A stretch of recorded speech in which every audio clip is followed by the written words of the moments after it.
Hello everyone, and welcome to Restorative Health Solutions. If you understand what's making you sick, then you can start to understand how to get better. More information is power.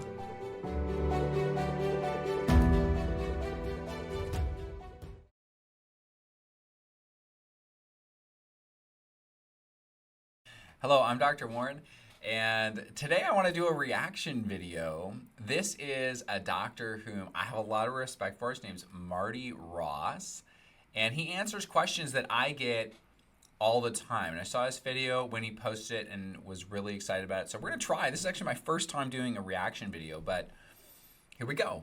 He's trying to answer the question, do herbal antibiotics work? And do they work better or worse than prescription antibiotics? I get huge amounts of questions on this, so we're going to get his opinion on this. I'll try to pause and make some comments along the way. And then he's going to answer another question I get all the time, which is, how long will it take me to recover from Bartonella, Babesia, or Borrelia? And remember, Borrelia is Lyme, right? Just to confuse you, they all start with B. Okay. Here we go. Here's Marty Ross's opinion. I'll try to pause it and see, what I agree with and what I disagree with. Although this is a guy I tend to agree with much of what he has to say. I've heard him speak before. I've read through his guides before, and I think in general, he and I, definitely have a somewhat similar experience and perspective. So let's see what he says, though. I know he's recently retired. He practiced in Washington, I believe, for decades. He's still doing some line work, but he's not seeing people individually at his clinic. But he has a lot of experience helping people recover from tick-borne illness for decades. So here we go.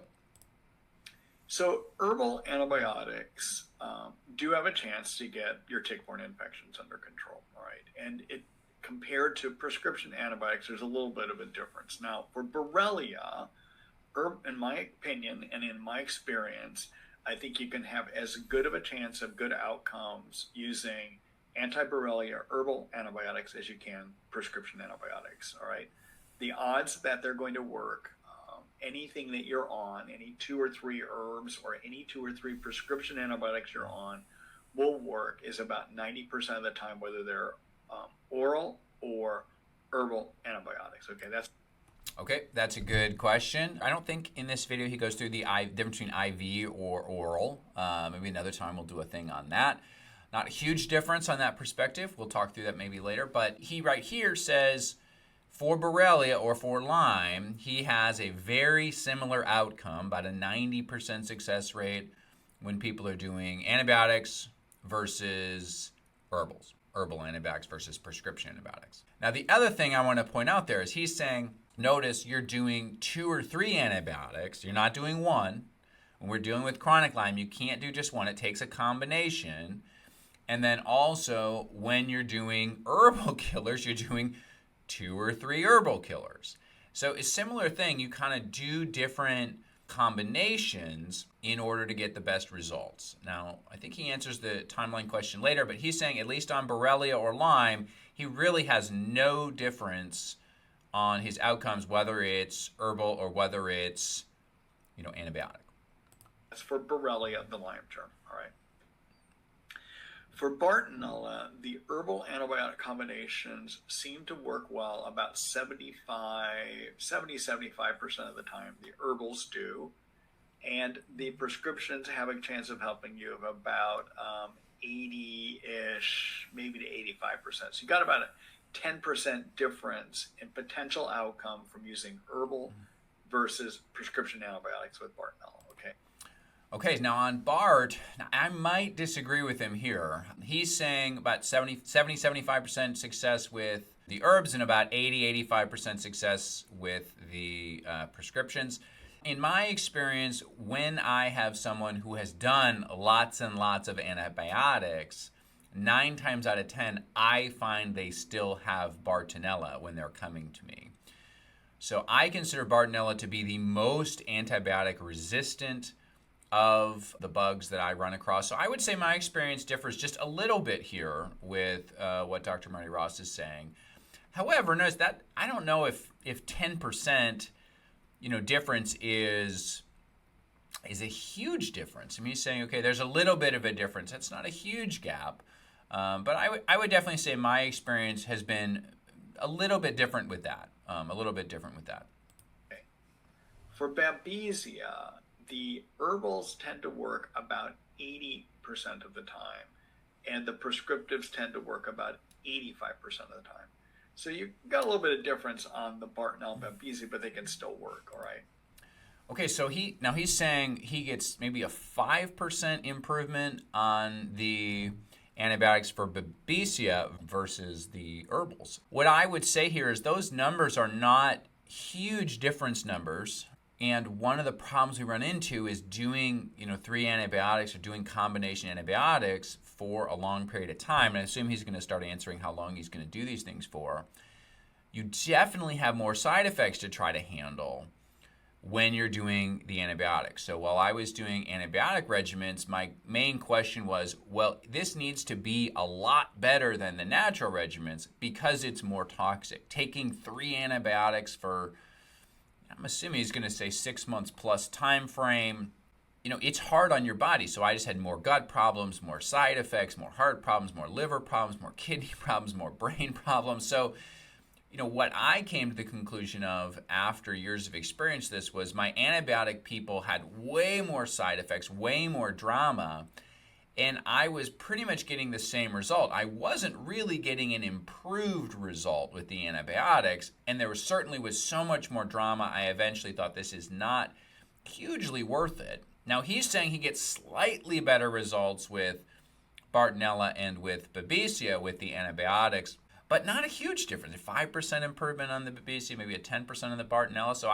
this is, once again, I typically get along with him well because I think he pays attention and he notices, okay, is this really working at an improved rate? He's saying they're pretty similar. He's saying they're pretty similar here, guys. Now, keep in mind, so then there's a few other things. So for 85% of people, Babesia takes about 4 to 5 months to get rid of. That means for 15% of people, it's a chronic infection that can take a year, 2 years, maybe longer. Okay. Okay, so he's saying most people can get through Babesia in 4 to 5 months. Now, this makes sense to me because Babesia lives in your red blood cells, and your red blood cells turn over every 4 months. So he's saying if I can get Babesia, I can clear it in a cycle of the red blood cells. And he can typically get it done that fast. And then he also says there's this portion of people, maybe 15% of people, that it's this longer, harder fight. I would find this to be exactly true. You can get through Babesia in a turn or 2 of the red blood cells. I always say give me 2 swings at it. And then most people are better in that time. And then you get, I had one person last week who they came in with 4 infections. And after a year, they've gotten rid of 3 of them. But the Babesia is the one we're still fighting. They've gotten rid of Lyme. They've gotten rid of BART. They've gotten rid of Anaplasma. They still have the Babesia. So there's still always, 10, 15% of people who, for some reason the Babesia is just a bleeper to get rid of. Okay. Regardless of whether using herbs or prescriptions. Okay. Yep. And I'm telling you, this is based on my clinical experience, all right? For Bartonella, you can get rid of, for 85% of people, you can get rid of it in about 6 months. And for 15% of people, it's a chronic ongoing infection that could take months to years to get rid of, all right? Okay, so he says the same thing for Bartonella is give me 6 months, I can get rid of it. A lot of people in 6 months. I always tell if you can get rid of this in 6 months, you're really fast. And then for 15% of people, it's going to be much longer, right? It's going to be 1 to 2 years or plus, okay? So he's certainly giving you some disclaimers, some ranges. I find most doctors do this. Now, he has said both Babesia and Bartonella you can get rid of fairly quickly. I mean, let's see what he says about, I'm assuming he's going to do Lyme next. For Borrelia, the average person with chronic Borrelia is going to require at least a year to 2 years to get over it, right? And this is just based on my clinical experience. He's saying for Borrelia, which is Lyme, it's going to take 1 to 2 years. Now, when I'm thinking about this, what comes to my mind is how many patients have I had who just have Babesia or just have Bartonella and don't have Lyme with it? It's fairly rare. Most people have Lyme or Borrelia, which is Lyme, with Bartonella, or Borrelia or Lyme with Babesia. And so if you had Babesia plus Lyme, he's saying, well, give me 6 months maybe for the Babesia, or give me 1 to 2 years for the Lyme. So he's basically saying for most people, give me 1 to 2 years. Some people he's going to have some faster results with, but for most chronic people, give me 1 to 2 years. Whether it's herbal or whether it's antibiotic, he's saying about the same time frame. And this is really what I found in my clinic. I generally tell people 6 to 18 months, but I ask every doctor I go see, every conference I go see, how long does it take to get better? And some of the best doctors in the world with the most experience who have dedicated their life to doing this, you know, they're generally telling me this 6-month time, if you get better in 6 months, you're on the quick side. And really expect most chronic cases to take 1 to 2 years. And they'll give some disclaimers to say, yes, some people can take shorter, some people can take longer. But I think I pretty much agree with everything Marty Ross says here is, okay, 6 months to maybe 2 years, that's his kind of average time frame. I would generally think that's a very good rule of thumb. And he finds very similar success rates and time windows, whether you're doing the antibiotics or the herbs. And this is where I got to in my clinical practice, and I started to just say, you know, if the antibiotics are not superior, and really significantly superior, why should we do them? Because there's certainly more toxic side effects when dealing with, you know, 3 prescription antibiotics for 6 months to 2 years. I just had so many more side effects and problems that, you know, I eventually said most people were going to do it all naturally. Some people we're still going to do certain antibiotics if we think they're appropriate. But, you know, this is where we just got to, if it's not a better or faster outcome, it certainly is a way that involves more risk. And for that reason, I think for the vast majority of people, the herbal and nutritional route is just a much smoother, better way to heal more completely. So, all right, well, this was Marty Ross and his opinion. Always nice to know there's some other doctors who are seeing similar experience to me. I'm Dr. Ward. I hope you enjoyed our first reaction video. All right, bye.